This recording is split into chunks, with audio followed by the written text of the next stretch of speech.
Hello friends, मैं advocate Sanjay Awasthi आपका अपने A&K लीगल एसोसिएट्स चैनल में स्वागत करता हूं।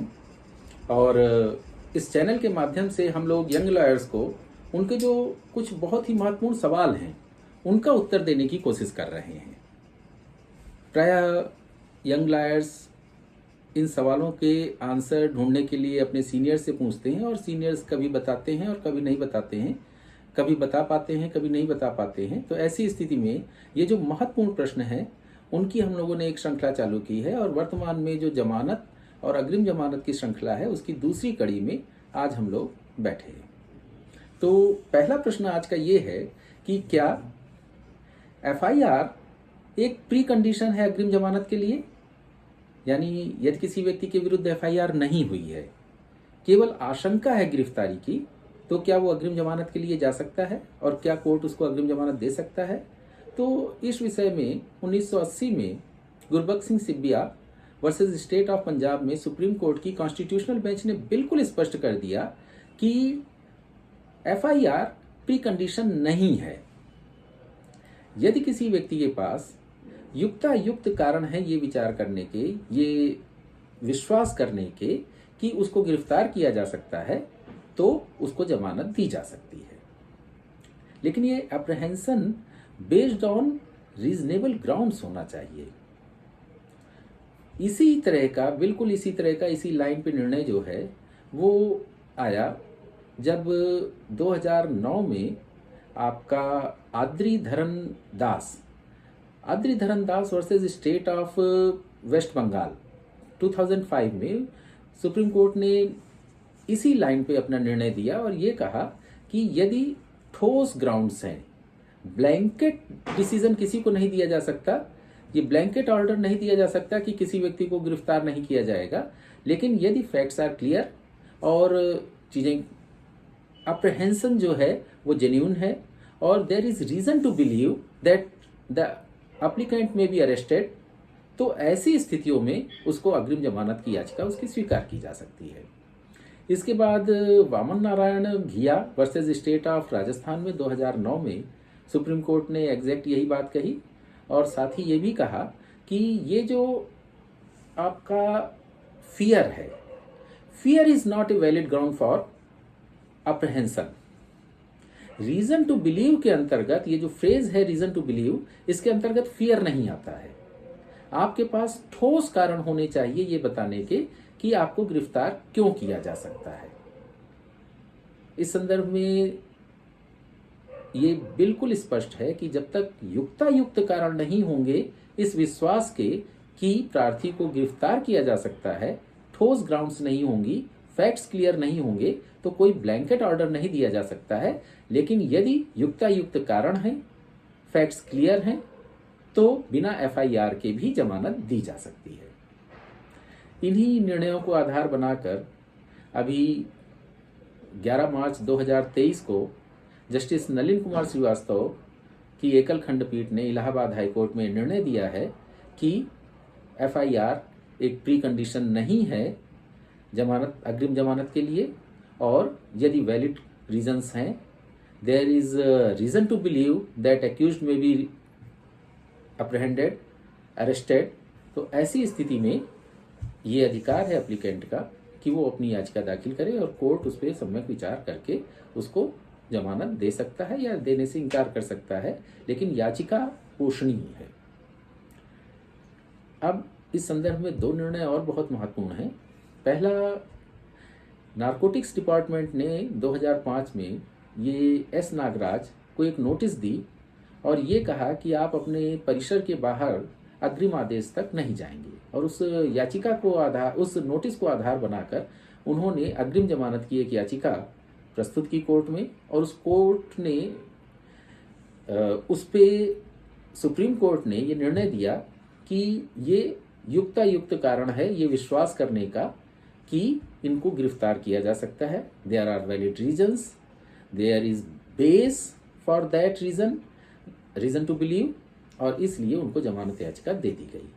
तो इससे ये तो मालूम चला कि NDPS में भी अग्रिम जमानत दी जा सकती है, और साथ ही ये कि अगर FIR नहीं भी हुई है तो भी जमानत याचिका पे सुनवाई करते हुए जमानत दी जा सकती है। इसी तरह से 2020 में एक बहुत ही दिलचस्प मामला आया जब सुप्रीम कोर्ट ने साहब minor versus state of UP 2020 में ये निर्णय दिया कि जेजे एक्ट के अंतर्गत यदि एफआईआर दर्ज हो गई है तो अग्रिम जमानत याचिका दायर नहीं की जा सकती है। ऐसी स्थिति में केवल सेक्शन 10 और section 12 of JJ act, juvenile justice act के अंतर्गत ही जमानत दी जा सकती है।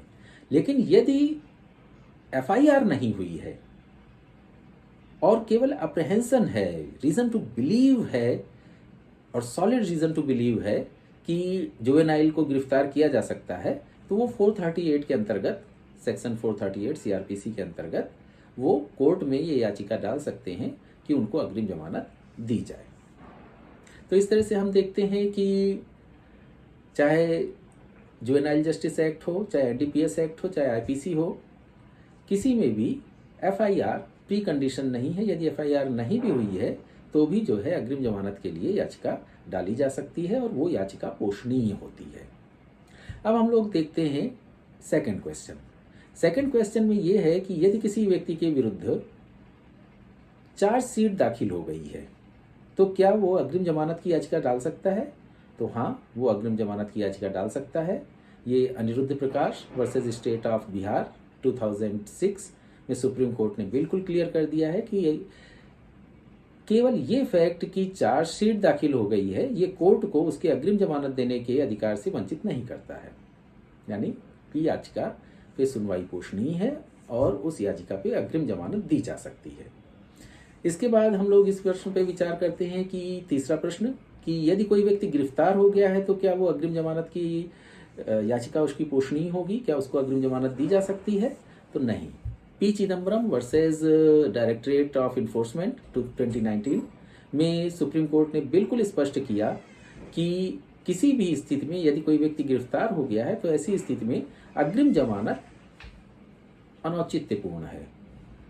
और यही निर्णय जो है वाईएस जगमोहन रेड्डी के मामले में 2017 में सुप्रीम कोर्ट ने दिया था और दोनों ही निर्णयों को आधार बनाया गया था Gurbaksh Singh Sibia versus state of Punjab 1980 में जो कॉन्स्टिट्यूशनल बेंच थी सुप्रीम कोर्ट की, उसके द्वारा दिए गए निर्णय को आधार बनाया गया था।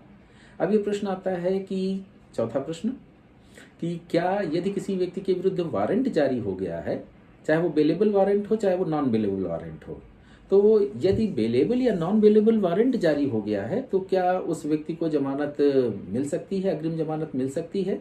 तो इसमें कुंडल Majumdar versus state of Tripura में सुप्रीम कोर्ट ने स्पष्ट कर दिया कि यदि किसी व्यक्ति के विरुद्ध वारंट जारी हो गए हैं तो उसको अग्रिम जमानत नहीं दी जा सकती।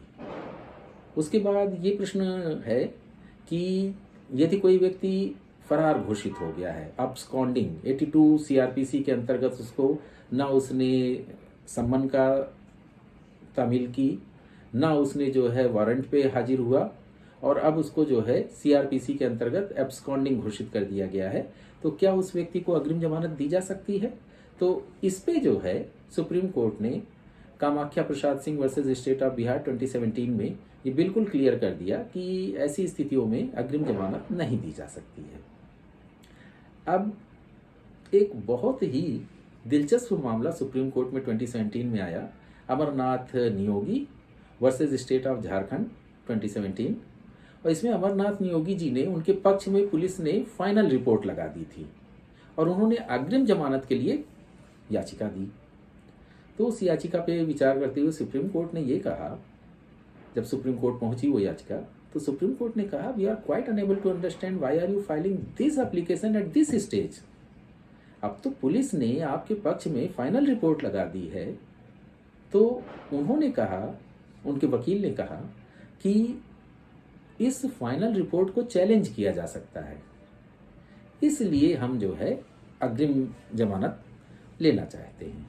एंड कोर्ट ने, सुप्रीम कोर्ट ने उनको जो है अग्रिम जमानत दी, Amarnath Niyogi versus state of Jharkhand 2017, और उन्होंने झारखंड कोर्ट जा करके, हाई कोर्ट जा करके उस अग्रिम वहाँ जा करके अपने ट्रायल कोर्ट में अग्रिम जमानत की याचिका को एग्जीक्यूट किया।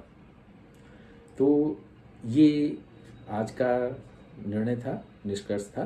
तो इससे हम लोग इस निष्कर्ष पे पहुंचे कि यदि